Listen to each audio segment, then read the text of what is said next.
What's up, guys? Mason the Brock Henderson here, and this is Iron Fist Season 1, Episode 12, Bar the Big Boss.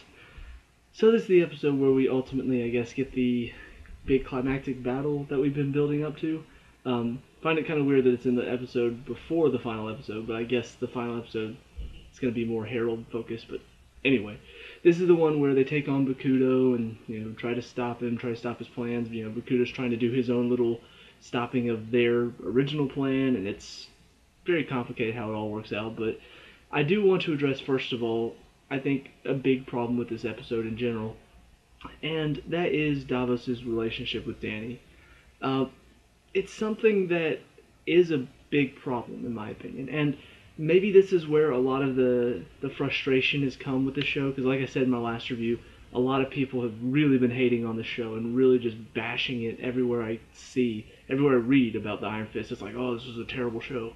So maybe this is where a lot of it comes from, because there are quite a few mistakes and some issues with this season in general that I think people, because it's a Marvel product and people are so used to Marvel being either perfection or really, really good, in this case it's kind of been average because these mistakes have sort of weighed it down, and I think a lot of scenes haven't worked out because of these issues that they've created. So this is another one that, in my opinion, stands out the most of all of the issues that I've had with some of these episodes. This one is just really a big problem because we have this big scene. They've beaten Bakudo, they've stopped him, Colleen manages to stab him in the stomach, they're trying to decide what to do with him, and Colleen's like, let's take him in, let's have him be arrested, that way, we can have the first hand leader ever arrested, he can give us information. And obviously Davos like, no, we need to kill him. You need to kill him. You're the Iron Fist. It's your job to kill the Hand. And so Danny sides with Colleen saying, why do we have to kill him? We can turn him in. And this leads to a fight between Danny and Davos because Davos goes and stabs him in the heart, kills him because he feels like that's what's right. And so they start fighting and they really frustrated with each other, fighting out of frustration. Then Danny has a moment where he realizes this isn't because of Kunlun. This is because of what I did to Kunlun. It's because of me leaving you. And so that's when he realizes that he truly did hurt Davos by leaving. It really hurt his feelings, and so now they're fighting. Still, Danny's trying to calm him down, finally pins him to the ground, says yield. He's like, no, and fighting some more. And then finally Danny summons the Iron Fist and just threatens him and says, look, I'm sorry for what I did, but I did it. It's what it is. I came here and I realize now the Iron Fist isn't just to protect Kunlun. I'm needed here. And so he finally just kind of says it how it is. He says it how he feels, which is probably part of the reason why he can bring back the Iron Fist. I'll talk about that in a second. But we have this moment where Danny's like, I really wish you could understand where I'm coming from. And Davos is just like, I don't think I ever will. And then walks away and leaves. And it's supposed to be like this really big emotional moment. Danny's nearly in tears. Davos is bleeding, and you see he's truly hurt, and he's walking away. And I felt absolutely nothing. I mean, nothing at all. And it's because they didn't handle Davos' character at all well. They introduced him, 2-3 episodes ago? We didn't actually know who he was. We saw him 4 or 5 episodes ago, but we didn't actually know who he was. Then all of a sudden he shows up, it's like, oh, so now we know who he is. And we hear that apparently he's one of the nuns. He and Danny were close when they were in Kunlun, and we got a couple conversations about it where they talked about being in Kunlun, what it meant to Davos for him to leave, and that's about it. And that's not enough for this really emotional scene that you're trying to force upon us to say, oh guys, this is so sad. I mean, look, the music's playing. Danny looks so sad and upset. I don't feel it because you never let me experience it. How much better would it have been if they had introduced Davos early on in the season?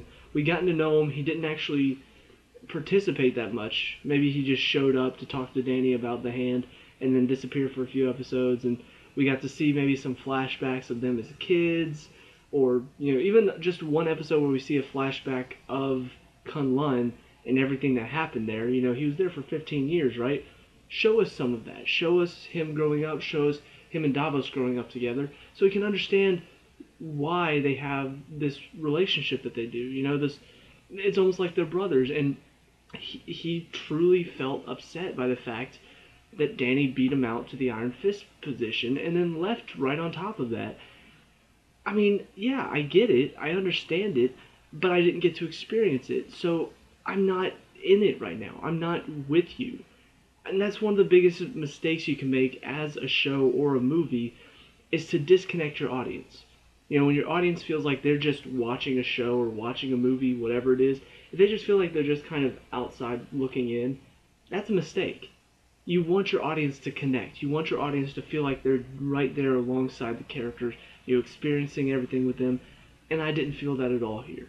That's really, really disappointing, especially when it's a Marvel product and they're normally very good at connecting with the audience. This just really didn't do it.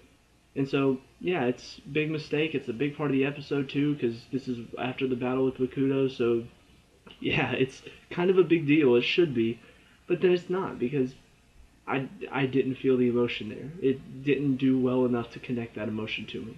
So, that's one big mistake. Another little minor mistake. This one was more funny, though, than it was disappointing. But it also connected to the Bakuto scene. Davos stabs him right in the heart, and Colleen's reaction to this. I don't know what they told her. I don't know what direction they gave her, but it was bizarre, to say the least. I mean, stabs in the heart, and then she's like, and I wish I was overreacting, but that is what she did. She's like sitting there, mouth wide open, like lips trembling. I'm just like, what is that? And then Danny's talking to Davos, and she's in the background, blurred out behind Danny, and she's making the same exact reaction. I'm just like, what are you doing? You're standing there for like 3 or 4 minutes, just stuck. And it made me even wonder, are they going to do some weird thing where like their chis are connected, and so because he died, now she's feeling the same pain? Because it looked like she was in pain. I'm just like, what is this reaction? I don't know, it was a little more funny than the Davos thing, but it's still another mistake. And then, of course, we also don't really understand how he managed to tap into the Iron Fist. You know, they never really explained how. He's just, as they're leaving on the elevator, he starts breathing. You can see time is kind of slowing down as he's really focusing. All of a sudden, gets it back, breaks the handcuffs, goes to swing, and it's gone. I'm just like, so he got it back, but then he didn't? You didn't even explain how he got it back in the first place, and now you're just going to inexplicably just take it away from him. Okay, so you needed a reason for him to get out of the handcuffs. I know, let's give him the Iron Fist. Yeah, but if we give him the Iron Fist, then he's just going to beat everybody. It's going to be way too easy. Okay, we'll take away the Iron Fist. Okay. Okay. I don't know. Like I said, there are mistakes in this, and it was kind of frustrating. But on the whole, you know, it's pretty much exactly what you'd expect when it comes to leading up to the final episode. You know, they're building up a lot of these stories. Some of them have finally come full circle, so we've gotten to see some of these stories that were built up throughout most of this season now sort of come full swing, and we get to see some of the characters' decisions based on this season as a whole. We get to see Ward. He's in the hospital to start off the episode, and then in walks Bakuto, and he offers him a deal. I'll kill your father for you, make sure he doesn't come back, and I need you to, you know, stop their little transfer thing in my bank account, and then I need you to bring me the Iron Fist. So we see them make a deal. So Ward goes there. He's trying to get Joy out of there before Bakuto steps in with his men to kill his father. But Bakuto, being the dick that he is, just sort of walks in and doesn't really care what Ward says. Threatens to kill all of them unless Danny comes to save them. And of course this also pisses Davos off because he's like, you don't surrender, you're the Iron Fist, and whatever. So they all get there. Danny walks in first. You know, we have a moment where it seems like, oh, he's about to kill Harold, but then, of course, Danny walks in right at the nick of time. There are a couple interesting moments between Harold, Joy, and Ward, though, because we see Ward has seen the worst side of Harold, and he's seen how this coming back to life has affected him and turned him into sort of a monster. So we've seen that, and Ward's seen that. Joy still hasn't. She's only seen, like, the good side of him, because he's just playing it up to her. He's pretending to be just this incredible person, and oh, I just want to loosen the hand's grip on us so we can all live together happily and all this stuff. And so Ward comes in thinking, okay, I've done it. I finally found a way to stop him. And then it all backfires on him. And now Joy gets shot because Bakudo needs a reason for Danny to come running. And so now it's all just backfired on Ward and everything's sort of falling apart. And then Danny walks in right before Harold gets his head cut off and just sort of leaves all the Meachums and is like, oh yeah, now you guys are good to go. Ward, you know how to kill your father now. Joy will be okay. You just got to get her to a hospital. And I'm going to take Danny now. And then we finally see at the end of it, after everything that happened with the Bakudo, the fight and all that, which was okay. It was a good fight. They did it in the rain to make it more, I guess, cinematic. It's like, ooh, it's artsy looking. But yeah, they did a fight between Colleen and Bakudo. This part I understand because it is kind of I don't know, they're trying to do it stylized. They're trying to make it very, like, the old ways of the samurai. This is her sensei. She needs to fight him alone and all that stuff. I get what they're trying to go for, but at the same time, Marvel tends to take stuff like that and sort of go against the grain. Take a movie about a talking raccoon in a tree and somehow make it an emotional roller coaster throughout most of the movie. I mean, they do stuff like that all the time. They take your expectations and just sort of throw them away and say, no, we're doing this our way. And so as this is going on, and I see, they're lining it up for, oh yeah, Colleen's going to take him on because it's sensei versus the student, and this is how it has to be. I was fully expecting Danny to just be like, screw that, I'm going to help her, and just step in and help her and finish him off easily, just to sort of throw a little wrench into that and say, this is normally how things are done, but that's what you're expecting, so we're going to completely do away with that. But they didn't. They just decided to play it out like that. There was a pretty cool scene, though, where they've got their swords locked.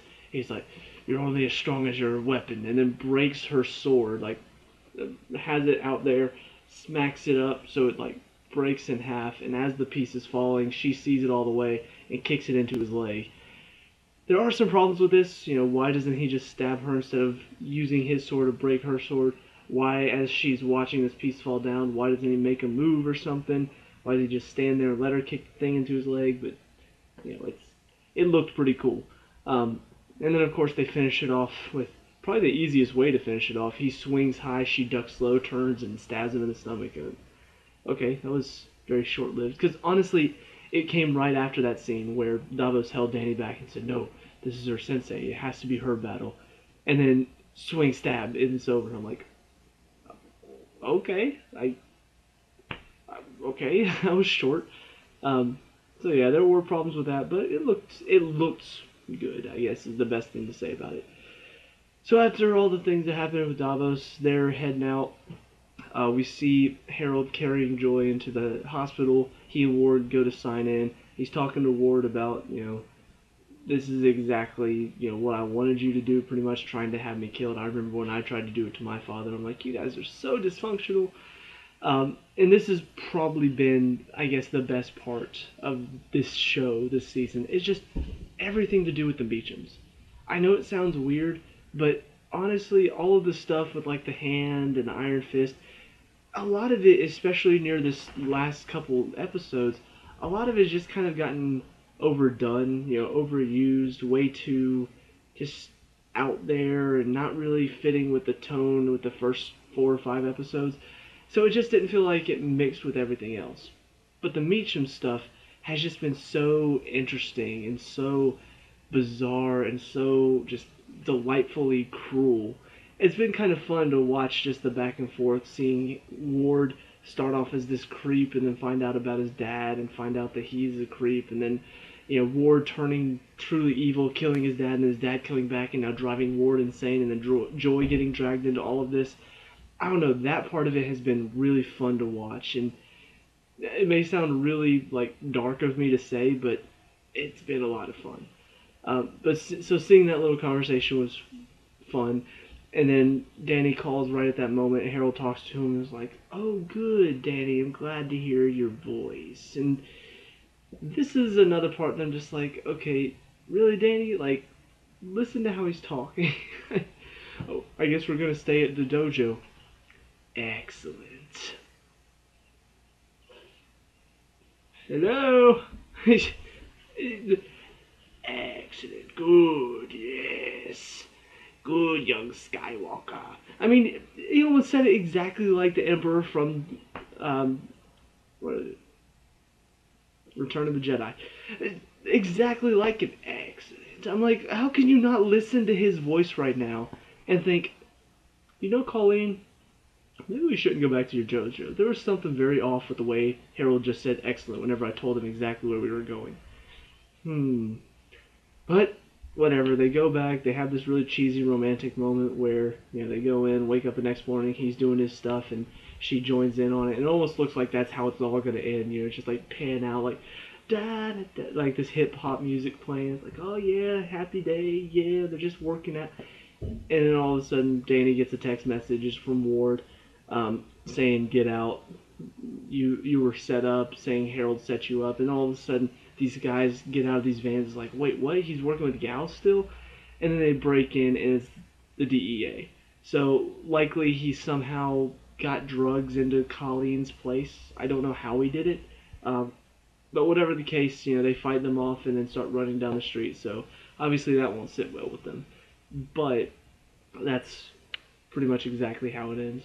So yeah, very interesting to see just how this is all building up to the final episode. Hopefully they fix some of the problems that they made with this episode. Why with the Iron Fist could they show a little bit more about Davos? But it is what it is. Hopefully it's a good finale. I'm looking forward to it though. So let me know what you guys think down in the comment section below. What were your thoughts on this episode? Let me know. We can talk about and discuss all that good stuff. Leave a like and subscribe for future Iron Fist reviews. I'll see you at the next one. Peace out.